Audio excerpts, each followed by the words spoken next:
நண்பர்கள் அனைவருக்கும் என்னுடைய அன்பான பணிவான வணக்கம். என் பெயர் ஜான். நான் ஒரு குடிநோயாளி.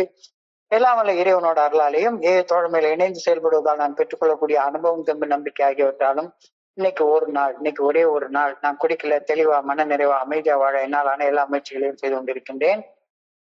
நண்பர் மூர்த்தி குறிப்பிட்டது போல கோயம்புத்தூர் ஒருங்கிணைப்பு மனசாட்சி தீர்மானத்தின் அடிப்படையில தினசரி இரவு 9:30 to 10:30 மணி நடத்துற இந்த ஆன்லைன் மீட்டிங்ல 24 hours a day, 24 மணித்துளிகள் ஒரு நாள் அப்படின்ற புத்தகத்துல இருந்து ஒவ்வொரு நாளும் ஒவ்வொரு பக்கமாக எடுத்து வாசிச்சு விளக்கம் பார்த்து கலந்தாய்வு செய்து இந்த கூட்டத்தை நடத்தி கொண்டிருக்கின்றோம்.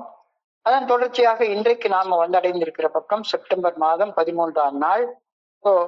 முதல்ல இந்த செப்டம்பர் மாதம் 13ஆம் நாளுக்கான சிந்தனையை வாசிச்சுட்டு அதற்கப்புறமாக அதற்கான விளக்கத்துக்கும் கலந்தாய்வும் கடந்து செல்வோம்.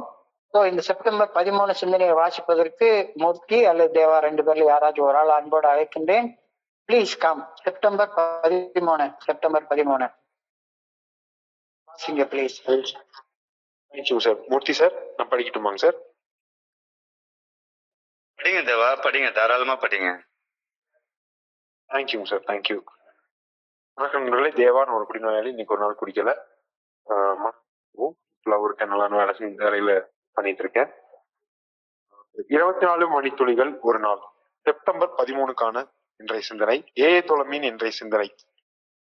தோழமையில் நான் செய்ய வேண்டிய செயல் பற்றி ஒருவர் தெளிவாக அறிந்திருப்பதாரெனில் அவர் எவ்வளவு தாழ்ந்த அடிமட்ட நிலையில் இருந்து கொண்டு இருந்தாலும் அவரது நிலை தோழமைக்குள் அவர் வரவேற்கப்படுவதற்கு அவரை தகுதியற்றவராக ஒருபோதும் ஆக்காது. சமூக வேறுபாடுகள், சிறு சிறு போட்டி, பொறாமைகள் ஆகியவற்றை காரணம் காட்டி ஒருவரை சிறுமைப்படுத்தி ஏளனமாக திரித்து அவமானப்படுத்தும் செயல் தோழமையின் செய்யப்படுவதே இல்லை. நாம் பயணித்த சொகுசு கப்பல் மூழ்கிவிட்டது. ஓர் உயிர் காக்கும் படகில் இறைவர் பேராற்றலின் அருளால் மட்டுமே நமது உயிர் காக்கப்பட்டுள்ளது. தோழமையில் நமது உள்ளமும் இதயமும் பிறர் நல பணி செய்வதில் மட்டுமே ஒருங்கிணைப்பது பட்டுள்ளது. இந்த உலக மனிதர்களுக்கு மிக பெரியதாக தோன்றும் சிலவற்றை நாம் பொருட்படுத்துவது கூட கிடையாது. தோழமையில் உண்மையான சுதந்திரமும் சகோதரத்துவமும் நிலவுகின்றது. உண்மையான சுதந்திரத்துடன் வாழ தோழமையில் எனக்கு கற்றுக் கொடுத்துள்ளதா? இன்றைக்கான தியானம். எனது வலுவின்மை, சோகம், வலி, வேதனை, துன்பம், துயரம், முரண்பாடுகள், மனப்போராட்டங்கள் ஆகியவற்றில் இருந்து மீண்டு வர இறைவர் பேராற்றலை வேண்டுகையில் எனது வேண்டுதல்களை எந்த வகையிலும் இறைவர் பேராற்றல் புறக்கணிப்பதே கிடையாது. எனக்கோ அல்லது என் சக மனிதர்களுக்கோ பணி செய்யவோ ஆற்றல் தேவைப்படுகையில் இறைவர் பேராற்றலை நான் வேண்ட வேண்டும். எனக்கு தேவைப்படும் ஆற்றல் எளிமையாகவும் இயற்கையாகவும் சக்தி வாய்ந்த வகையில் என்னை வந்து சேரும்.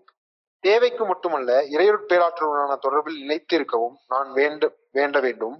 பிரார்த்தனையில் ஆற்றல் எனது முரண்பட்ட சூழ்நிலைகளை நல்லிணக்க சூழ்நிலைகளாக திருத்தி அமைக்கும். என் சிந்தனை, சொல், செயல் ஆகியவற்றில் நிலவும் குழப்பங்களை அகற்றி அவற்றில் தரத்தை உன்னத நிலைக்கு உயர்த்தும் என பிரார்த்தனை உதவுகின்றது. இன்றைக்கான பிரார்த்தனை: முரண்பாடு நிலவும் மனதில் அமைதி அருளப்பட வேண்டும் என வேண்டுகின்றேன். மனப்போராட்டம் நிலவும் மனதில் அமைதி நிலவ வேண்டும் என வேண்டுகின்றேன். தேங்க்யூங்க சார், தேங்க்யூங்க சார்.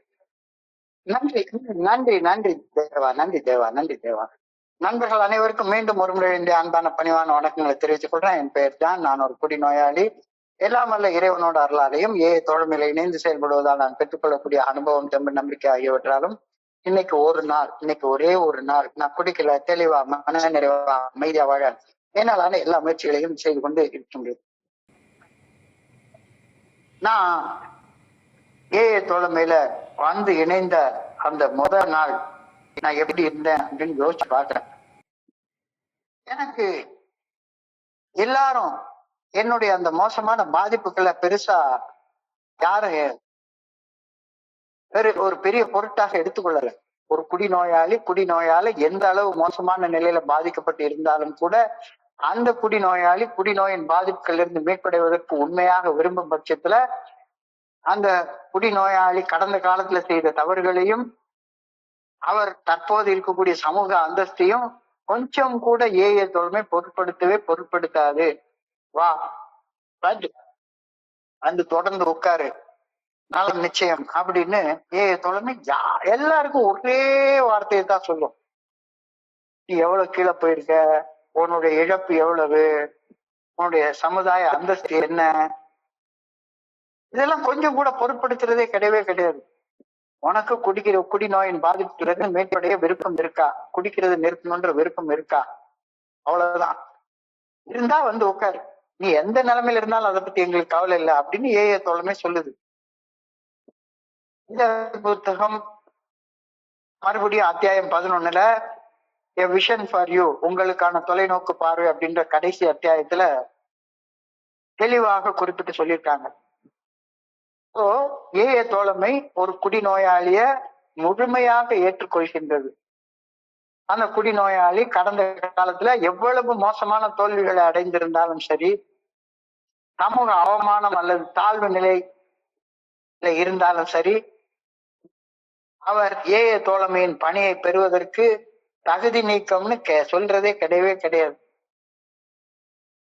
இன்னைக்கு வியாழக்கிழமை நாங்க ஜிஹெச்ல ஒரு மீட்டிங் நடத்துறோம்.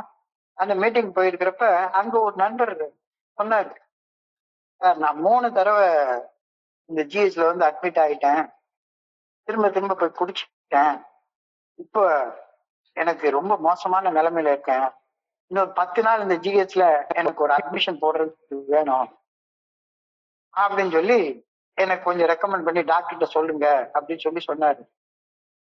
நானும் அந்த டாக்டர்கிட்ட போய், சார் அவரை சேர்த்துங்க சார் அப்படின்னா, சார் நீங்க என்ன வேணா கேளுங்க செய்யறேன், அந்த மனுஷனை மட்டும் என்னால சேர்த்துக்கவே முடியாது, என்ன பண்ணனாலும் ஜிஹெச் ரூம்ல அவனுக்கு ஒரு பெட்டை போட்டு கொடுத்தா ராத்திரி 7:30 மணி 8 மணி ஆனா போய் ஒரு 1/4 பாட்டில் அடிச்சுட்டு வந்து நாங்க கொடுக்குற மாத்திரை மருந்தோட சேர்த்து 1/4 பாட்டில் அடிச்சுட்டு வந்து தூங்குறான் சார். அவனை உள்ள சேர்த்தோம்னா இருக்கிறவங்களும் வீணா கெட்டு போயிடுவாங்க, அவனெல்லாம் சேர்த்துக்க முடியாது, அவனுக்கு இங்க சேர்ந்து சிகிச்சை பெற தகுதியே இல்லை அப்படின்னு சொல்லி அந்த டாக்டர் சொன்னாரு. ஆனா தோழமை எத்தனை தடவை நீ குடிச்சிட்டு வந்தாலும் சரிதான், நீ எவ்வளவு மோசமான தோல்வி அடைஞ்சிருந்தாலும் சரிதான், நீ சமூகத்துல எவ்வளவு அவமானப்பட்ட மனிதனாக இருந்தாலும் சரிதான், நீ சமுதாயத்துல எவ்வளவு மோசமான கடன் நிலையை வச்சுட்டு தாழ்வு நிலையில இருந்தாலும் சரிதான், உன்னை தோழமைக்கு உள்ளார வராது அப்படின்னு யாரும் சொல்ல மாட்டாங்க, யாரும் சொல்ல முடியாது. தோழமை குடிநோயாளிகளை முழுமையாக ஏற்றுக்கொள்கின்றது. தோழமையுடைய உண்மையான நோக்கம் செயலில் முனைப்பு.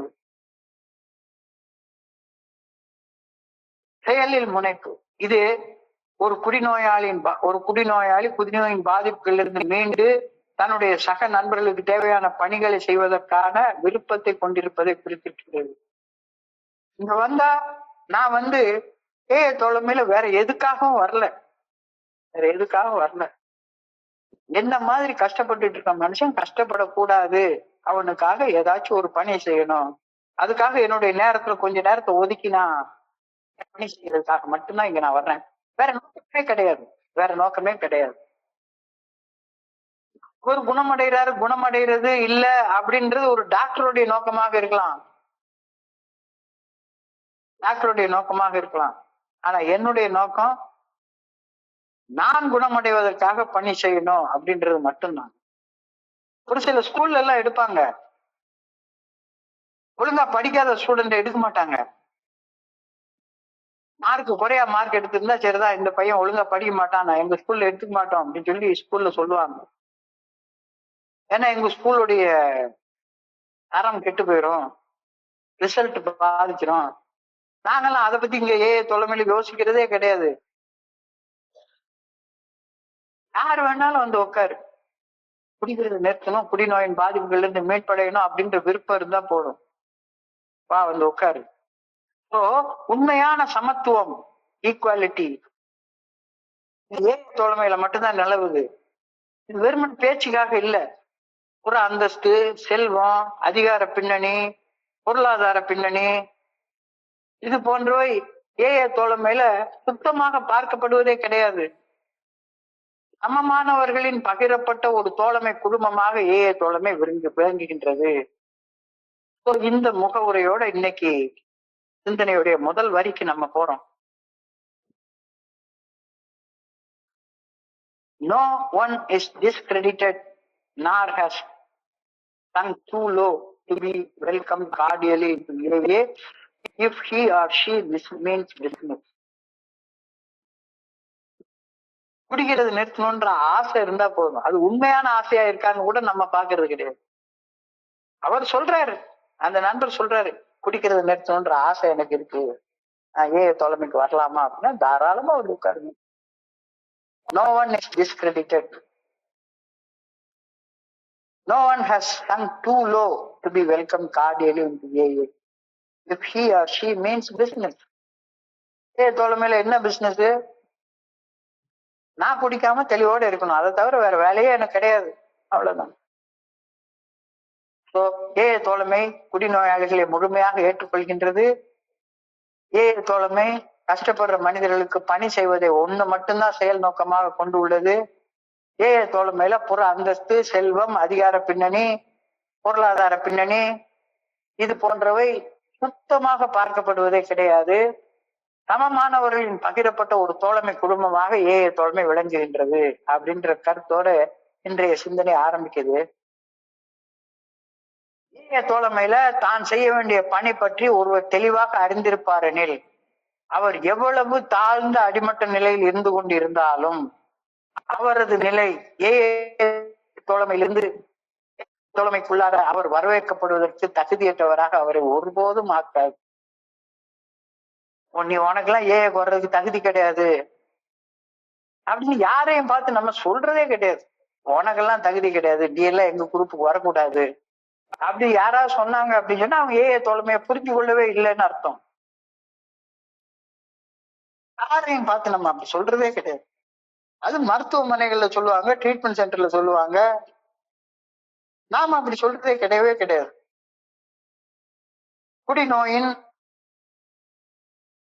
குடிநோயினால போராடிய போராட்டத்தையும் குடிநோயின் பாதிப்புகளிலிருந்து மீண்ட அனுபவம் தம்பு நம்பிக்கையையும் தோழமையில் பகிர்ந்து கொள்வதற்கு எந்த விதமான தடைகளும் கிடையவே கிடையாது. வேணாம், யார் வேணாம்.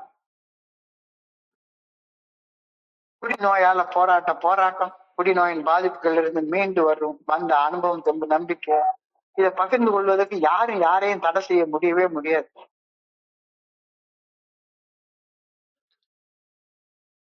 இவ்வாறு தோழமை நேச்சுரலாவே வடிவமைக்கப்பட்டிருக்கிறது. ஏயுடைய டிசைனே அப்படித்தான். இங்க நீ இதைத்தான் பகிரணும், இதை பகிரக்கூடாது, இங்க வரணும் வரக்கூடாது அப்படின்னு யாரையும் வெளியே தள்ளக்கூடிய அதிகாரம் தோழமையில யாருக்கும் கொடுக்கவே இல்லை. ஏயுடைய டிசைனே அப்படித்தான். அந்தஸ்தும் அகந்தையும் ஆணவமும் அகங்காரமும் தோழமையில கிடையவே கிடையாது. அந்தஸ்தும் அகந்தையும் ஆணவமும் அகங்காரமும் தோழமையில முக்கியமற்றதாகி விடுகின்றன. ஆணவம் வச்சிருந்தேன்னா நீதான் அழிய போற. இங்க யாருக்கும் அந்தஸ்து ஆணவம் வச்சிருந்தா வச்சுக்கோ, உன் தலையில நீயே மண்ணள்ளி போட்டுக்கிறேன்னா அதுக்கு நாங்க ஒண்ணும் செய்ய முடியாது அப்படின்னு ஃபெல்லோஷிப் தெளிவாக சொல்லியிருக்கு. சமத்துவம், ஈக்குவாலிட்டி, செல்வம், சமூக வர்க்கம் மற்றும் பொருளாதார பின்னணி ஆகியவை மக்களை பிரிக்கும் சக்தியாக தோழமையில கிடையவே கிடையாது. அந்த 1.5 மணி நேரம் எல்லாரும் ஈக்குவல். வெளியே போனதுக்கு அப்புறம் நீ எப்படி இருக்கியோ அது உன்னுடைய சமத்து. ஆனா இந்த 1.5 மணி நேரம் அமைதியாக எல்லாரும் உட்கார்ந்து இருக்கிறோம். தோழமையில என்னுடைய குருஜி சொல்லுவாரு, தோழமையின் கூட்டத்துக்குள்ளார வர்றப்ப உன்னுடைய புற செல்வம், சமூக அந்தஸ்து, பொருளாதார பின்னணி, அதிகாரம் எல்லாத்தையும் செருப்பு போல கலட்டி ரூமுக்கு வெளியே போட்டு வந்து செருப்பு, அதெல்லாம் ஒண்ணுத்துக்கும் பிரயோஜனப்படாத விஷயம். வெளி உலகத்துக்கு அது தேவைப்படலாம், வெளி உலகத்துக்கு உன்னுடைய அந்தஸ்து, அதிகாரம் இதெல்லாம் தேவைப்படலாம். போறப்ப போட்டுட்டு போறதுன்னா போ, ஆனா வெளி உலகத்துக்கு கூட தேவையில்லை. ஆனா ஏஏ தோழமையின் கூட்ட அறைகளுக்கு உள்ளார உன்னுடைய சமூக அந்தஸ்து, புற செல்வம், பொருளாதார பின்னணி, அதிகார பின்னணி எல்லாத்தையும் செருப்பு போல கழட்டி போட்டுக்க வேண்டிய உள்ளவா. இங்க எல்லாருமே சமம், எல்லாருமே சமம். பகிரப்பட்ட பிணைப்பு. ஒரே மாதிரியான கடுமையான துன்பத்தை அனுபவித்து தனி நபர்களை ஆழமான அன்போடு பிணைத்து ஒன்றிணைக்கக்கூடிய ஒரே இடம் இந்த ஏஏ தோழமை மட்டும்தான். ஆழமான அன்போட, ஆழமான அன்போட. நீ ஆழமான அன்போட பக்கத்துல இருக்க மனிதனோட பிணையலைன்னா நீ ஏஏ தோழமையை சேர்ந்தவனே கிடையாது. ஏஏ தோழமையில சேராதவங்களை பத்தி நமக்கு கவலையும் கிடையாது.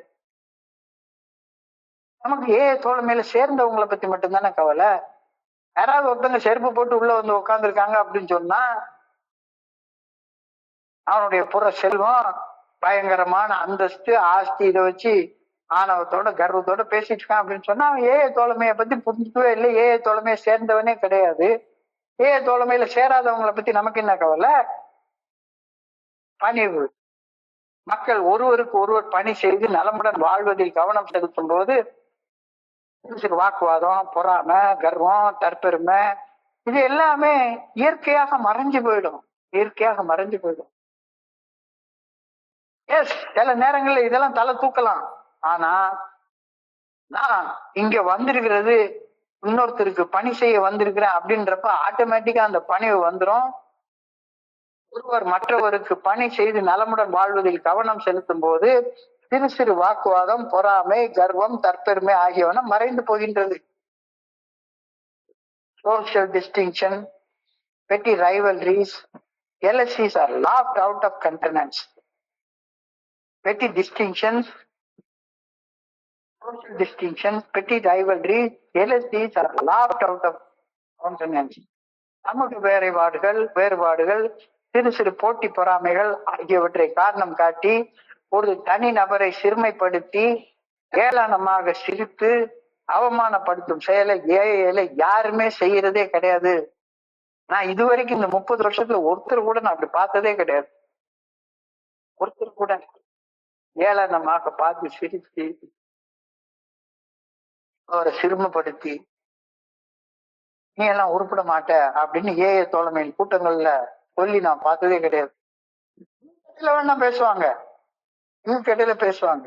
ஆனா ஏஏ தோழமையின் கூட்டங்கள்ல அப்படி பேசி நான் பார்த்ததே கிடையாது. Social distinctions, petty rivalry, jealousy are laughed out of countenance. சமூக வேறுபாடுகள், சிறு சிறு போட்டி பொறாமைகள் ஆகியவற்றை காரணம் காட்டி ஒரு தனிநபரை சிறுமப்படுத்தி ஏளனமாக சிரித்து அவமானப்படுத்தக்கூடிய செயலை ஏஏ தோழமையில நீங்க எங்கேயாச்சும் பார்த்துருக்கீங்களா? நான் பார்த்ததே இல்லை. ஏஏ தோழமை என்ற சொகுசு கப்பல்ல நான் பயணிக்கல. ஏஏ தோழமை டைட்டானிக் மாதிரி ஒரு சொகுசு கப்பல் கிடையாது. தோழமை என்னுடைய உயிரை காக்கக்கூடிய லைஃப் போட், உயிர் காக்கும் படகு. நோய் என்ற மிகப்பெரிய பனிப்பாறையில மோதி நான் பயணித்த அந்த டைட்டானிக் கப்பல் உடைந்து மூழ்கிவிட்டது. நான் இப்போது பயணிக்கும் ஏஏ தோழமையின் குழுமம் என்னுடைய உயிர் காக்கும் படகு, என்னுடைய உயிர் காக்கும் படகு. இந்த படகு, இந்த டைட்டானிக்ன்ற ஒரு படம் பார்த்தா அந்த படத்துல ஒரு சீன் வரும். கப்பல் உடைஞ்சிரும், எல்லாரும் உயிருக்கு பயந்து அங்கிட்டு இங்கிட்டு ஓடிட்டு இருப்பாங்க. எல்லா இடத்துலயும் லைஃப் போட்டை வந்து கீழே இறக்கி ஒவ்வொருத்தரையா அந்த லைஃப் போட்ல ஏத்தி கீழே இறக்குவாங்க. அப்போ எல்லாரும் உயிர் பிழைச்சுக்கணும்னு முண்டி அடிச்சுட்டு ஓடுவாங்க. டைட்டானிக் கப்பல்ல first class, second class, third class, super class, super duper class, எல்லா வகையான கிளாஸும் இருக்கும். அப்ப இருக்கிறதுலே உயர்ந்த சூப்பர் டூப்பர் கிளாஸ்ல பயணிச்சுட்டு இருக்கிற அந்த ஹீரோயினுடைய அம்மா வந்து அந்த பயணத்துல பண்ணக்கூடிய கப்பல் சிப்பந்திகிட்ட வந்து கேட்பாங்க, லைஃப் போட்ல ஃபர்ஸ்ட் கிளாஸ் எல்லாம் கிடையாதா அப்படின்னு சொல்லி ஒரு கேள்வி கேட்பாங்க.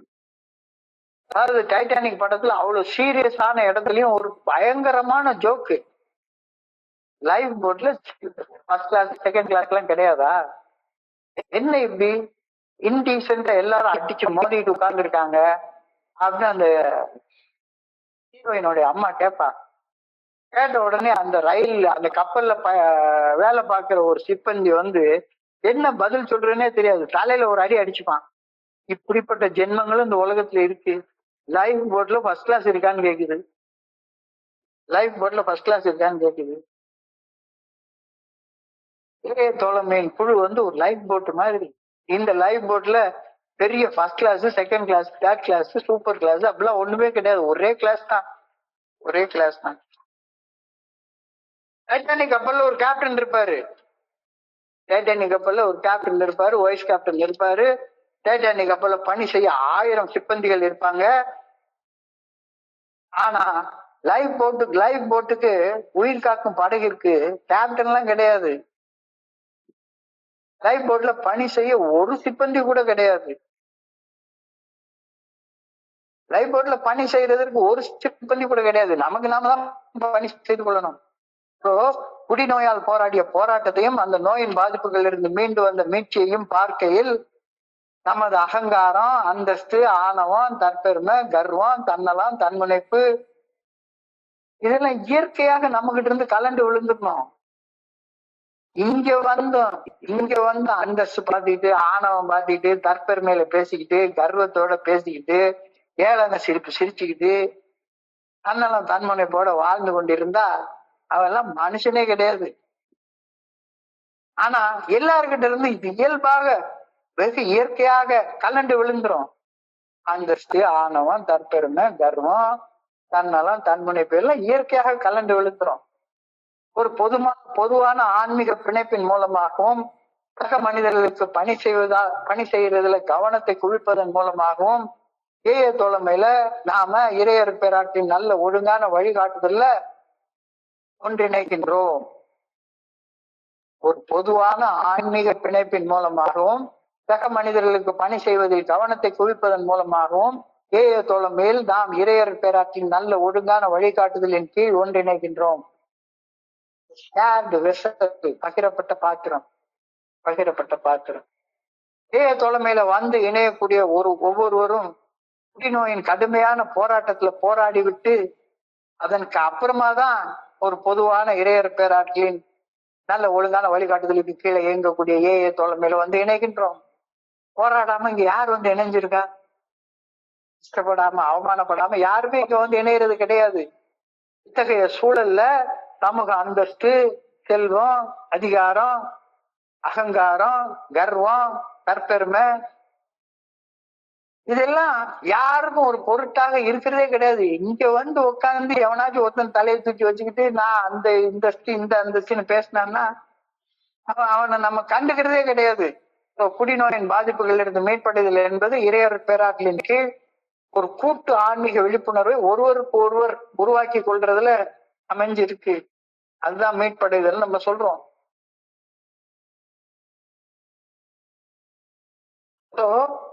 நமது கவலை தன்முனைப்புடனான விருப்பங்களில் இருந்து முற்றிலும் விலகி சக மனிதர்கள் நலனுக்காக பணி செய்து கிடப்பதுல நம்முடைய கவனம் முழுவதும் குவிக்கப்படுகின்றது. ஒரு காலத்துல பிடிச்சிட்டு இருந்த காலத்துல நம்மளுடைய ப்ரையாரிட்டிஸே வேற, முன்னுரிமைகள் வேற.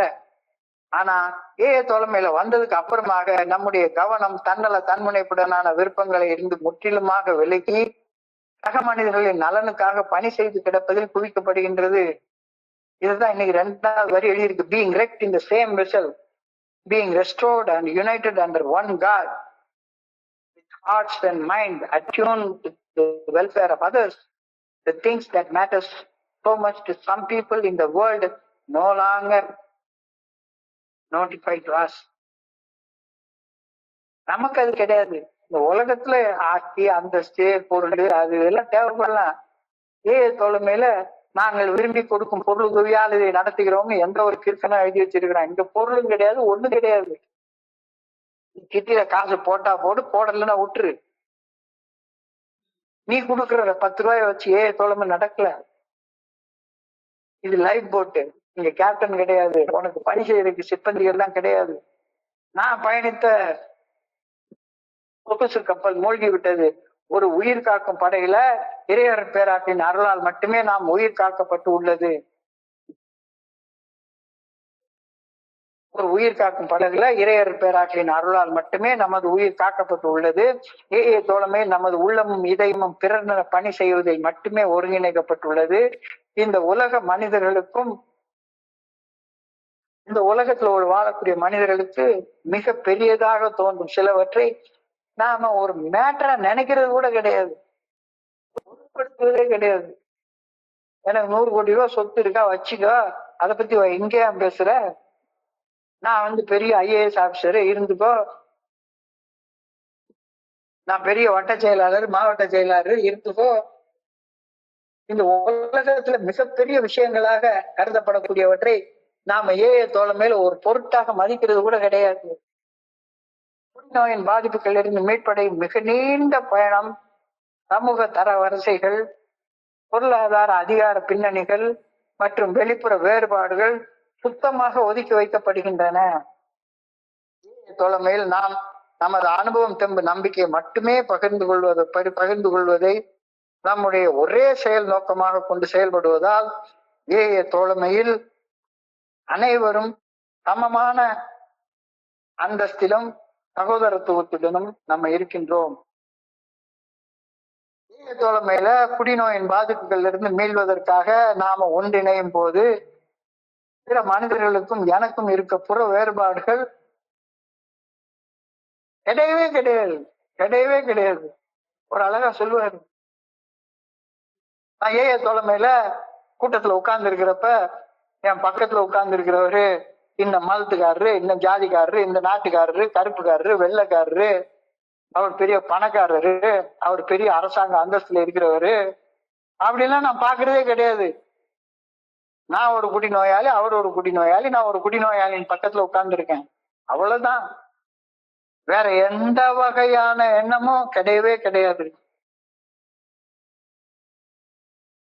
பட்டியலிடப்பட்ட பாதிப்பு தன்மை ஏஏ தோழமையில் ஒவ்வொரு தனி மனிதரும் குடிநோயால் சந்தித்த போராட்டங்களை மட்டுமே பகிர்ந்து கொள்வதால் அனைவரும் ஏஏ தோழமையில ஒரே நிலைப்படுத்திக் கொள்கின்றோம். இந்த கருத்து தெளிவாக சொல்லப்பட்டிருக்கிறது. ஏஏ தோழமையில நம்பிக்கையோட பணியாற்றும் பணியாளர்கள் தான் தலைவர்களாக இருக்கிறார்கள். இங்க தலைவர்னு யாருமே கிடையாது. There are no leaders. Everybody are trusted servants. நம்பிக்கை பெற்ற வேலைக்காரங்க, நம்பிக்கை பெற்ற வேலைக்காரங்களை தான் நம்ம தலைவர்கள்னே சொல்றோம். பரஸ்பர ஆதரவு, உறுப்பினர்கள் முறையாக அல்லது கட்டாயமான அதிகாரம் இல்லாமல் யாருக்கும் எந்த அதிகாரமும் கிடையாது. ஆனா எல்லாரும் ஒருத்தர் ஒருத்தர் அன்போடு ஆதரிக்கிறார்கள்.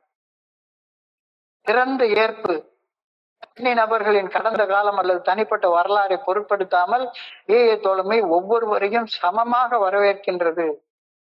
In AA we have true democracy and true brotherhood. AA தோழமையில உண்மையான சுதந்திரமும் உண்மையான சகோதரத்துவமும் நிலவுகின்றது.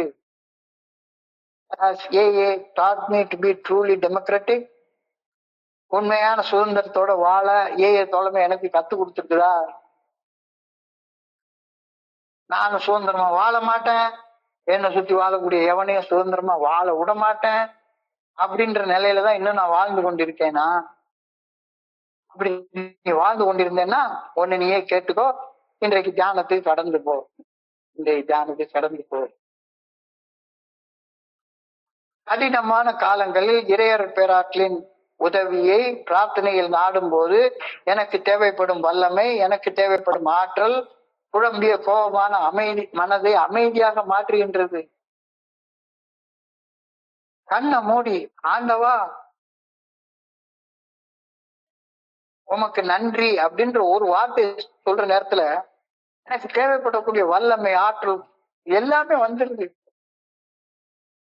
என்னுடைய குருஜி சொல்லி கொடுப்பாரு, ஏதாச்சும் ஒரு நோய் வந்துருச்சுது அல்லது ஒரு பெரிய இழப்பு வந்துருச்சுது, பெரிய நஷ்டம் வந்துருச்சுது, அப்ப அவர் ஒரு பாட்டை பாடுவாரு, இந்த பாவம் தீருதடா சிவகுருநாதா, திரையை விட்டு ஓடுதடா சிவகுருநாதா, நான் செய்த பாவத்துக்காக இந்த உடல் நோயை அனுபவிக்கிறேன், நான் செய்த பாவத்துக்காக இந்த நஷ்டத்தை அனுபவிக்கிறேன், இது என்னை விட்டு வெளியே ஓடி போகுது, நான் செய்த சில செயல்களுக்கான கர்மாந்திரத்தை இப்பவுமே அனுபவிச்சுட்டேன், ஆண்டவா நன்றி அப்படின்னு சொல்ற நேரத்துல கடினமான காலங்களில் இறையருட் பேராற்றலின் உதவியை பிரார்த்தனையில் நாடி இறையருட் பேராற்றலுக்கு நன்றி சொல்லும் போது எனக்கு தேவைப்படும் வல்லமை, ஆற்றல், குழம்பிய கோபமான மனதை அமைதியாக மாற்றுகின்றது.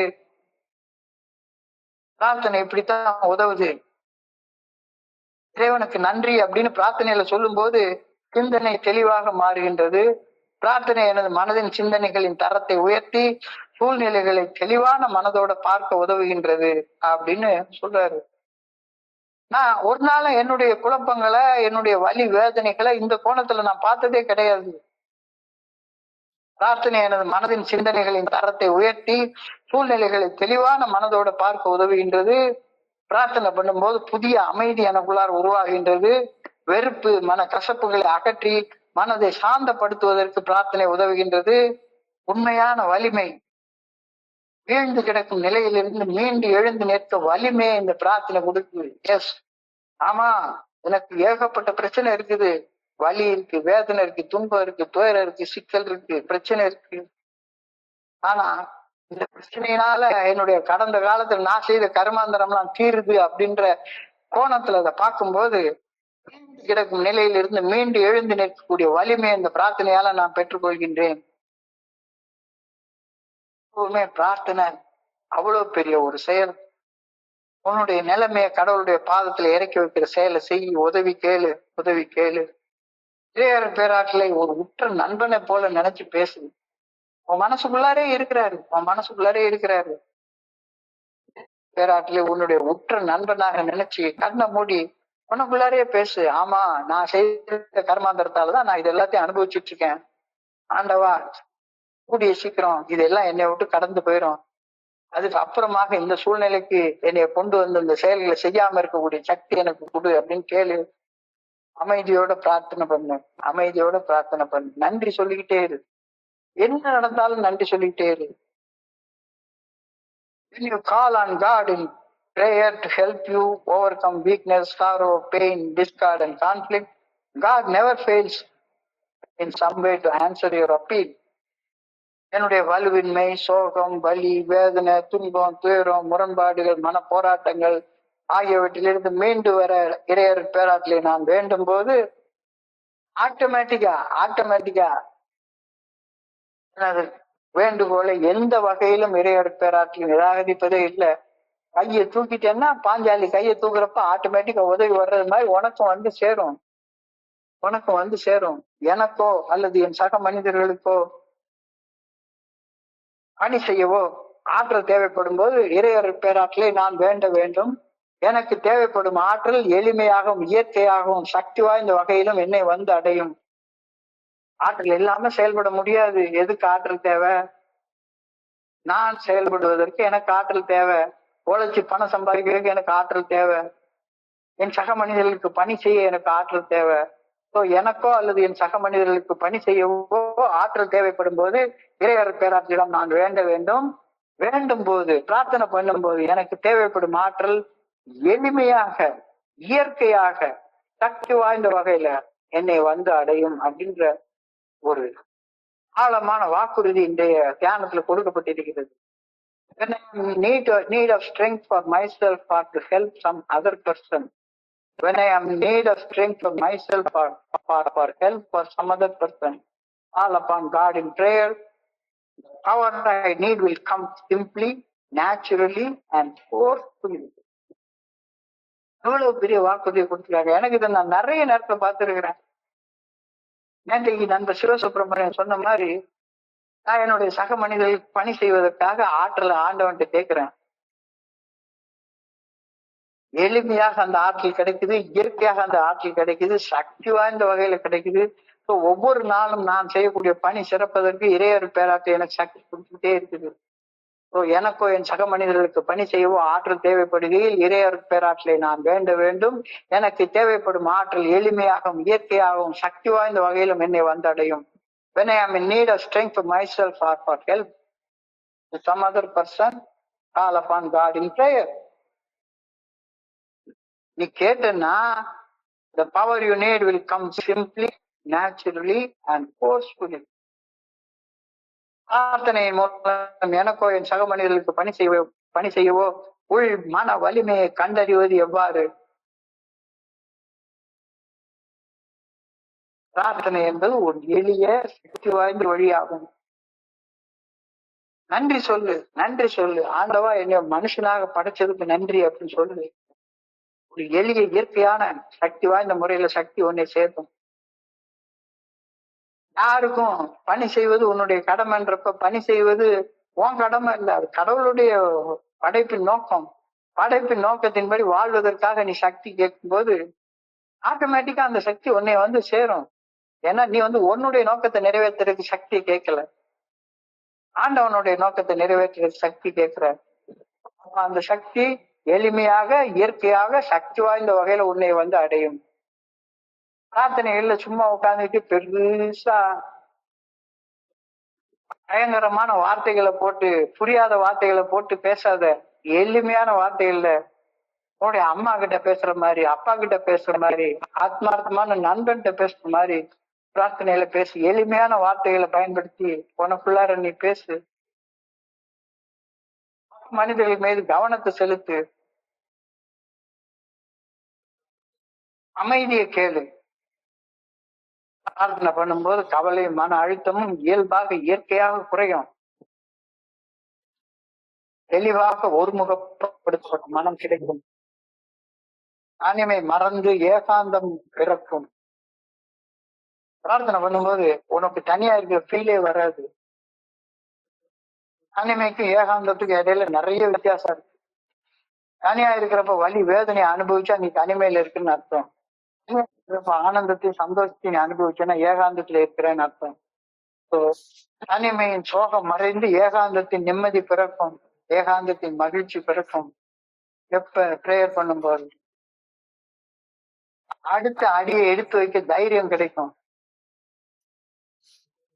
ஆண்டவா நான் எடுத்து வைக்க வேண்டிய 1000வது அடிக்கு வழிகாட்டுதல நான் கேட்கவே இல்லை. நான் எடுத்து வைக்க வேண்டிய அடுத்த அடி என்ன இடத்துல எடுத்து வைக்கணும்ன்றத நான் கேட்கிறேன். உடனே கிடைக்கும், உடனே கிடைக்கும். தேவைக்கு மட்டுமல்ல, இறையர் பேராற்றுடன் தொடர்பில் நிலைத்து இருக்கவும் நான் வேண்ட வேண்டும். Pray to God not only when you need help but also just commune with him.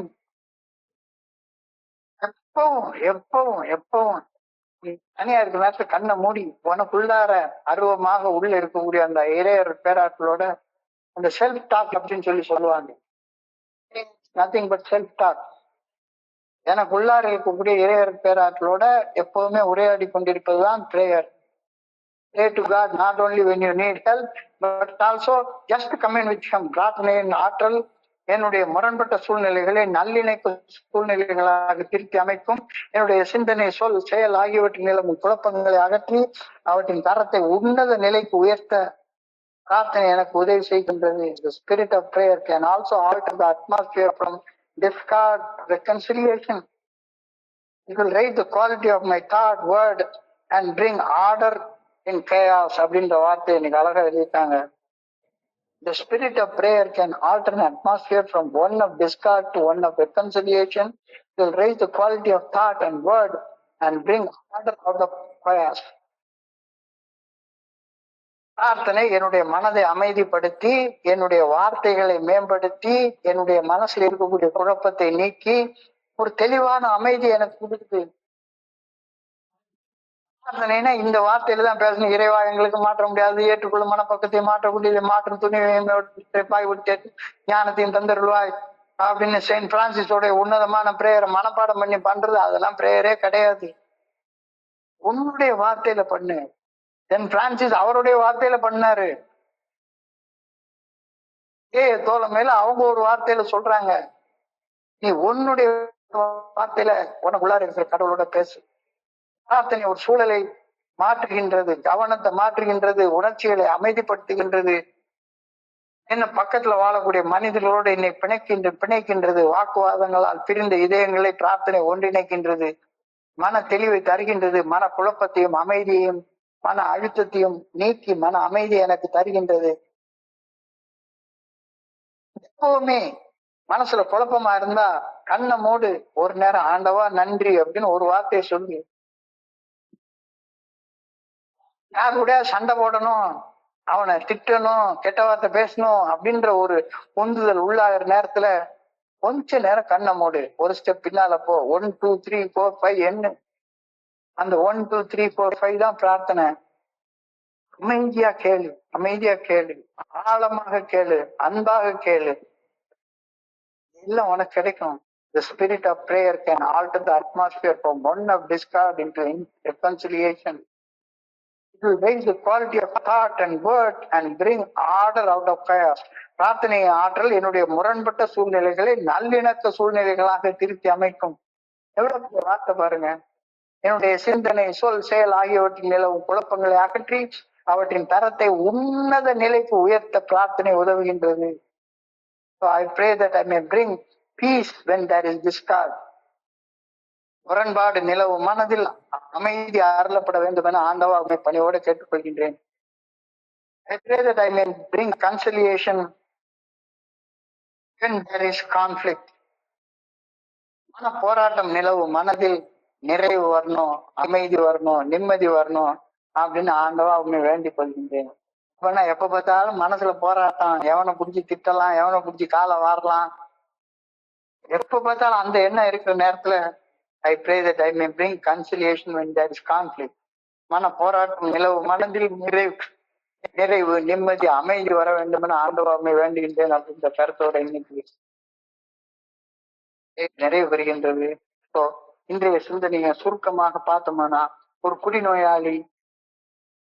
குடிநோயின் எந்த அளவு மோசமான நிலையில பாதிக்கப்பட்டிருந்தாலும் உனக்கெல்லாம் தொலைமையில இடம் கிடையாது அப்படின்னு சொல்ற உரிமை யாருக்குமே கிடையாது. அது ட்ரீட்மெண்ட் சென்டர்ல வேணா சொல்லுவாங்க. கவர்மெண்ட் ஜெனரல் ஹாஸ்பிட்டல்ல கூட டாக்டர் உன்னை நான் சேர்த்துக்க மாட்டேன்னு சொல்லுவாரு. ஆனா தொலைமையில புற்றுநோயாளிகளை நாம் முழுமையாக ஏற்றுக்கொள்கின்றோம். குடிநோயாளிக்கு பணி செய்வது மட்டும்தான் நம்முடைய உண்மையான நோக்கம். குடிநோய் தோழமையில உண்மையான சமத்துவம் நிலவுகின்றது. ஒரு அந்தஸ்து, செல்வம், அதிகார பின்னணி போன்றவை தோழமையில பார்க்கப்படுவதே கிடையாது. சமமானவர்களின் பகிரப்பட்ட தோழமை குடும்பமாக விளங்குகின்றது. No one is discredited nor has sunk too low to be welcomed cordially into AA if he or she means business. குடிக்கணும்ன்ற விருப்பம் கூட கிடையாது. சாதாரண ஆசை இருந்தா பரவாயில்ல, வந்து உட்காரு, உனக்கு நலம் நிச்சயம். தோழமை எல்லாரும் சமமாக சந்திக்கக்கூடிய இடம், பகிரப்பட்ட பிணைப்பு, பணிவு, மக்களை ஒருவருக்கு ஒருவர் பணி செய்து நலமுடன் வாழ்வதில் கவனத்தை செலுத்தக்கூடிய ஒரு இடம், அதுதான் தோழமை. இங்க பொறாம, சிறு சிறு வாக்குவாதங்கள், கர்வம், தற்பெருமை இதெல்லாம் கிடையவே கிடையாது. தோழமை நான் பயணிக்கக்கூடிய ஒரு சொகுசு கப்பல் கிடையாது. இங்க first class, second class, third class, super class, super duper class, first AC, second AC இதெல்லாம் ஒண்ணுமே கிடையாது. அன்ரிசர்வ்டு கிளாஸ் தான். எவ்வளவு பேர் வேணாலும் ஏறுவாங்க. டைட்டானிக் கப்பல்ல ஒரு கேப்டன் இருப்பாரு, பணி செய்ய 1000 சிப்பந்திகள் இருப்பாங்க. ஆனா லைஃப் போட்டுக்கு உயிர் காக்கும் படகு இருக்கு, கேப்டன் எல்லாம் கிடையாது.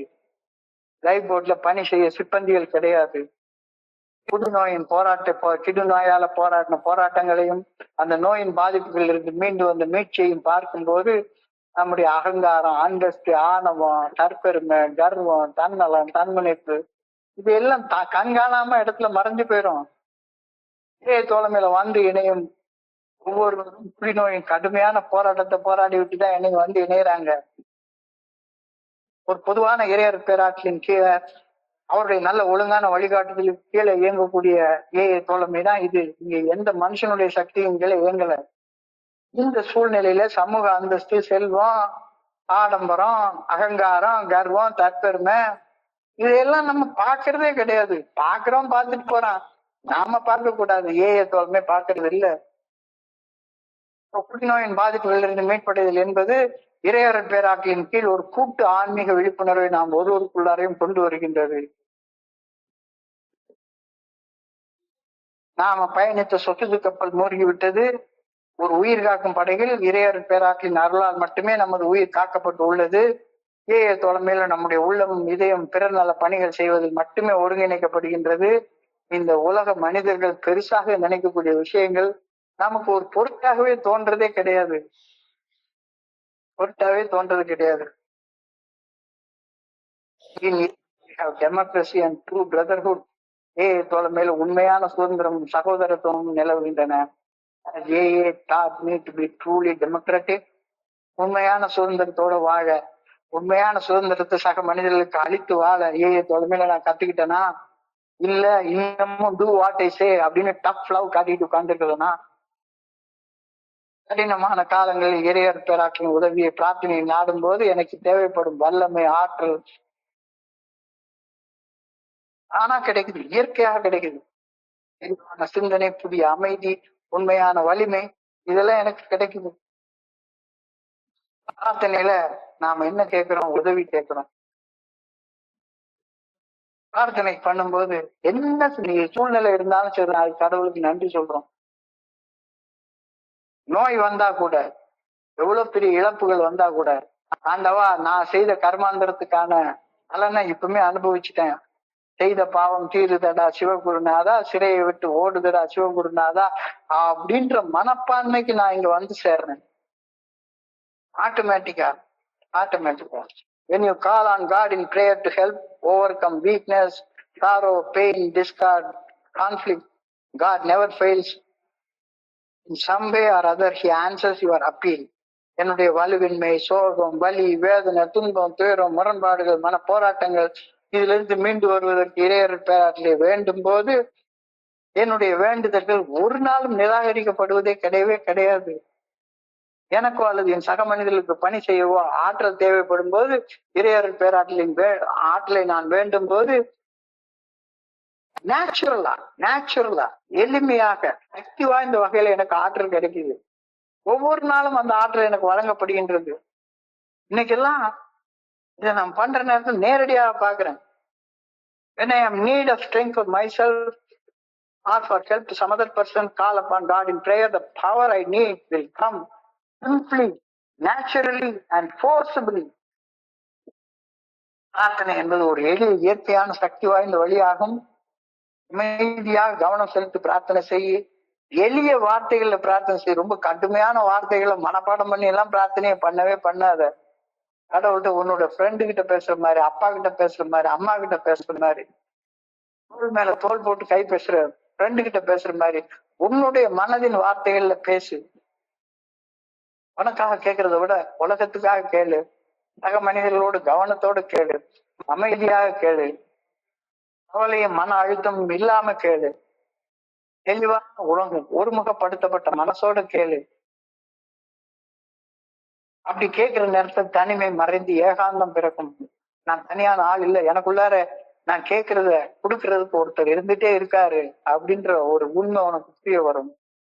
நான் எடுத்து வைக்க வேண்டிய 1000வது அடிக்கான வழிகாட்டுதலை நான் கேட்கல, நான் எடுத்து வைக்க வேண்டிய அடுத்த அடிக்கான வழிகாட்டுதலை கேட்கிறாரு. தனக்கு தானா கிடைக்கும். தேவைக்கு மட்டுமல்ல, இறையர் பேராற்றலின் தொடர்பில் நீடித்திருக்கவும் நான் வேண்டும். Pray to God not only when you need help, but also just to commune with Him. பிரார்த்தனையின் ஆற்றல் எனது முரண்பட்ட சூழ்நிலைகளை நல்லிலக்கு சூழ்நிலைகளாக திருத்தி அமைக்கும். என்னுடைய சிந்தனை, சொல், செயல் ஆகியவற்றின் நிலவும் குழப்பங்களை அகற்றி அவற்றின் தரத்தை ஒரு உன்னத நிலைக்கு உயர்த்த பிரார்த்தனை உதவுகின்றது. The spirit of prayer can alter the atmosphere from one of discord into reconciliation. It will raise the quality of my thought, my word and action and bring order out of chaos. உடம்பு போயிருக்குது, ஒரு சின்ன பிரார்த்தனை, கண்ணை மூடி ஒரு step பின்னால போய் 1 2 3 4 5 எண்ணு, அதுதான் பிரார்த்திக்கின்ற நேரம். அந்த நேரத்துல குழப்பம் நல்லிணக்கமாக மாறிவிடும்.